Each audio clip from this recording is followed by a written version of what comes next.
எங்கள் பேர் அழகுராஜ் சுகுணா. நாங்கள் மதுரை மாவட்டம், இப்போ வந்து திருப்பூர் மாவட்டத்தில் வந்து வேலைக்காண்டி அங்கே இருந்தோம். அப்புறம் எங்களுக்காண்டி மேரேஜ் ஆகி 15 வருஷம் ஆச்சு. எங்களுக்கு குழந்தை இல்லை. நாங்களும் எல்லா ஹாஸ்பிட்டலும் போய் பார்த்தோம். அங்கே பார்த்தோன்னா எங்களுக்கு குழந்தை பாக்கியம் இல்லை, கிடைக்கல. சாரோடைய இது மாதிரி சொன்னாங்க. அதுக்கப்புறம் வந்து ஐவி பண்ணுறதுல உங்களுக்கு குழந்தை இருக்குது, சான்ஸ் இல்லை, நீங்கள் ஐவிஎஃப் பண்ணுங்கள், கண்டிப்பாக உங்களுக்கு குழந்தை இருக்கும் சார் ஆலோசனை பண்ணி எங்களுக்கு அட்வைஸ் பண்ணுறாரு. அதுக்கப்புறம் நாங்கள் அதே மாதிரி அவர் சொன்ன மாதிரி ஃபாலோ பண்ணோம்.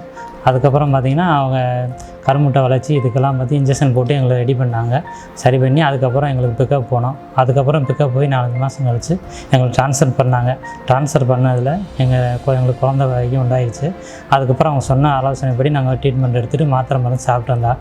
நல்லபடியாகி எங்களுக்கு இப்போ பார்த்திங்கன்னா குழந்தை 2 ஆம்பளை பையன் பிறந்திருக்கு.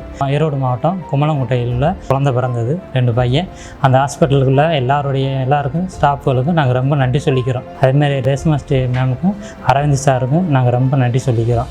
எங்களுக்கு அவங்க கூட தான் எங்கள் குழந்தை பாக்கியம் எங்களுக்கு கிடச்சிச்சு. நாங்கள் அவங்க நன்றி படப்பட்டிருக்கோம்.